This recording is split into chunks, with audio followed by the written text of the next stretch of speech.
Alhamdulillahilladzi hadana lidinil Islam wa adkhalana biha ila daris salam.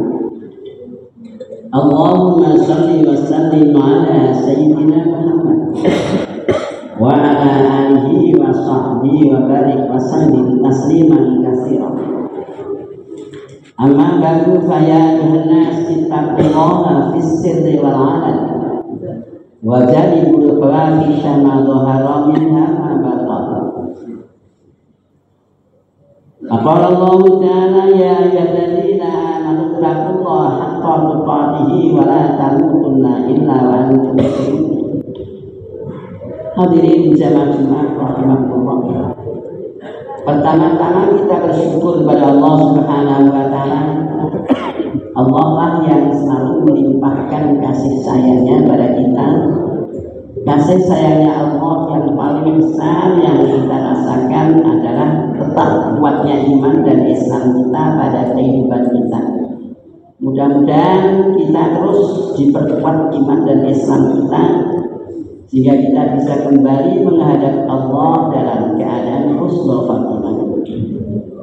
Salawat serta salam mudah-mudahan tetap dilimpahkan pada junjungan kita Nabi Muhammad sallallahu alaihi wasallam. Hadirin jamaah Jumat rahimakumullah, jangan bosan-bosan terus meningkatkan ketakwaan kita kepada Allah Subhanahu wa taala. Masih banyak hal-hal yang harus kita tingkatkan ketakwaan kita. Nah, sebentar lagi kita dipanggil oleh Allah Subhanahu wa taala untuk menjalankan ibadah puasa. Nah, puasa ini pun juga begitu menandakan ketakwaan kita kepada Allah Subhanahu wa taala. Kalau nggak takut pada Allah, nggak bakalan kita puasa. Nah, apa yang harus kita siapkan menjelang puasa begini? Kita lihat aja Allah panggil siapa yang dipanggil. Ya ayyuhalladzina amanu kutiba alaikumusiyam. Wahai orang-orang yang beriman, kamu saya wajibkan puasa. Seperti umat-umat Islam yang dulu, jadi yang dulu itu juga umat Islam yang berpegang kitab suci Injil, itu juga umat Islam. Kita nggak boleh mengatakan yang berpegang kitab suci Injil bukan Islam, tapi yang dulu.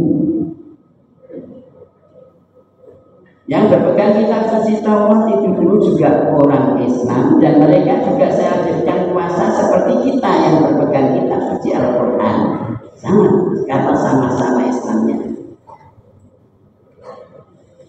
Nah, orang yang beragama Islam itu orang yang satu mengucapkan dua kalimat syahadat. Nomor dua, menegakkan sholat 5 waktu. Nomor 3, mengeluarkan zakat kalau sudah punya duit.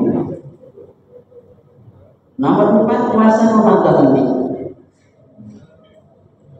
Nomor 5, pergi haji. Ini yang dipanggil oleh Allah, orang yang beragama Islam, orang yang telah mengucapkan 2 kalimat syahadat dan dia menjaga kebersihannya syahadat itu dari kemusyrikan. Selanjutnya mengucapkan syahadat asyhadu an la ilaha illallah wa asyhadu anna muhammadar rasulullah. Dia menjaga jangan sampai dikotori dengan kemusyrikan, entah itu musyrik ucapannya menyatakan Tuhan pada selain Allah, entah musyrik perbuatannya merayakan kelahiran Tuhan selain Allah, entah itu musyrik hatinya, yaitu hatinya masih gambar-gambarin ada Tuhan lagi. Harus habis bersih dari hati orang Islam ini. Alladzina amanu wa lam yalbisu imanahum bidzulmin. Orang yang imannya benar, yaitu setelahnya dia mengucapkan syahadat, dijaga kebersihannya, tidak akan tercampur dengan kemusyrikan baik musyrik ucapannya maupun musyrik perbuatannya maupun musyrik hatinya.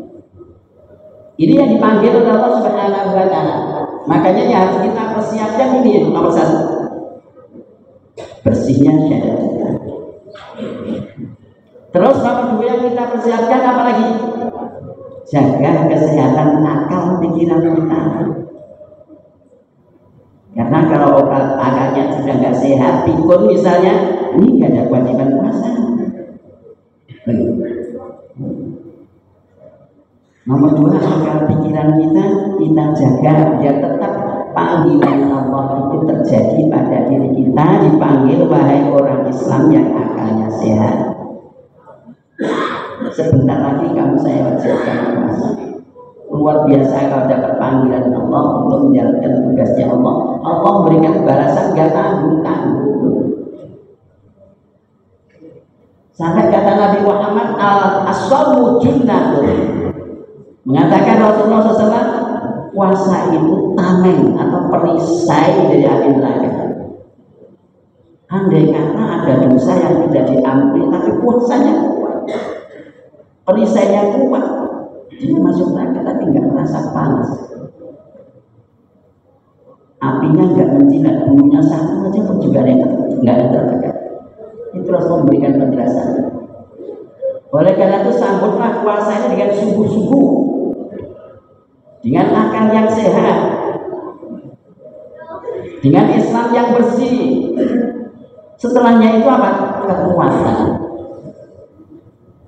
Di situ Allah beritahukan orang Islam yang akalnya sehat dan punya kekuatan untuk puasa. Nah, kita harus mempersiapkan kekuatan.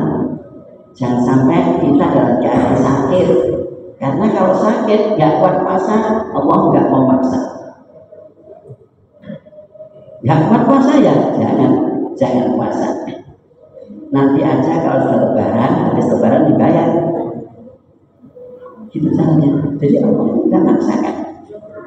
Kalau kamu sakit ya jangan puasa, itu menyiksa diri.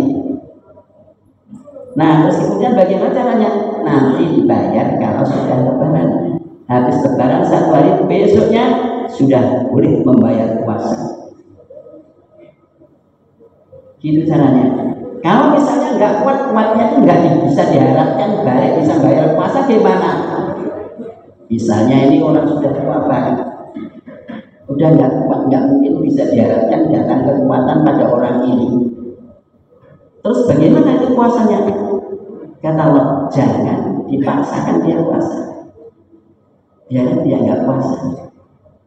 Nah terus bagaimana Allah nggak bayar? Ya, kalau dia memang benar-benar nggak bisa balik kekuatannya untuk melaksanakan puasa, langsung aja bayar fidyah. Begitu caranya. Berapa fidyah? Fidyah itu ukuran makan dia waktu sehat sehari. Kalau waktu dia sehat makannya nasi padang 3 kali 50.000 kali 3, ya berarti sehari 140. Itu fidyahnya. Kalau ternyata kekuatannya nggak bisa diharap balik. Tapi kalau kekuatannya itu tidak bisa diharap balik, tapi ternyata setelah kita bayar total 30 hari, itu kuat dia. Nah, kalau dia kemudian bayar puasa, sudahlah.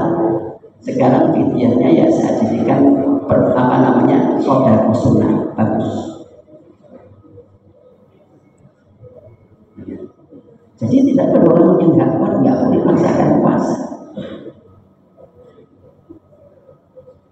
Kalau untuk membayar kekuatan puasa ini, ya setengah bisa, setengah nggak bisa. Bagaimana Pak? Setengah-tengahnya susah. Biasanya begini orang penyakit mana? Pakai bayar detik-detik pingsan. Pakai bayar detik-detik pingsan.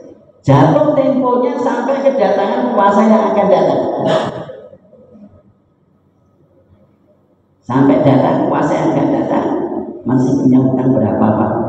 Masih punya hutang 10 hari. Oh kalau begitu, Bapak yang 10 hari nggak bisa bayar karena detik-detik dipakai bayar, langsung fidyah. Ada caranya. Jadi dari Islam itu gampang banget. Itu menandakan kesungguhan kita menerima perintahnya Allah, yaitu pada bulan puasa itu. Terus kalau misalnya dia ada harapan membayar itu ada, dia sempat kok. Nah, yang kayak gini, dia tidak bisa puasa karena bepergian, tapi mau bayar malas. Nah, sehingga punya hutang, entar dulu, bayar entar dulu, bayar entar dulu, sampai kedatangan puasa yang akan datang masih ada 5 hari yang belum dibayar. Gimana orang begini? Kalau begitu dia dikenakan kafar. Apa kafarnya? Denda. Bukan mengganti puasa, tapi denda karena malas. Dia masih diwajibkan membayar puasa. Ini caranya. Itu diterangkan oleh Allah Subhanahu wa taala dalam surat Al-Baqarah ayat 184. Jadi pertama kali ayat 183 Allah mewajibkan puasa dengan persyaratannya orang Islam yang akalnya sehat. Kemudian 184 Allah memberitahukan bahwasanya yang diwajibkan puasa juga yang kuat untuk melaksanakan puasa. Kalau nggak kuat, hitungan nggak kuat seperti keterangan tadi. Kata nah, kapan mulai puasanya? Nah, Allah juga berikan keterangan. Biar kita tidak simpang siur, Al-Quran berikan keterangan. Bagaimana caranya? Secara gampang ya, kita sebagai orang Islam, kata Allah Subhanahu wa taala, sebagai rakyat, ikuti pemerintah kamu. Karena pemerintah kamu ikuti Al-Quran. Kenapa Pak pemerintah ikuti Al-Quran? Pemerintah ikuti Al-Quran surat Al-Baqarah ayat 185.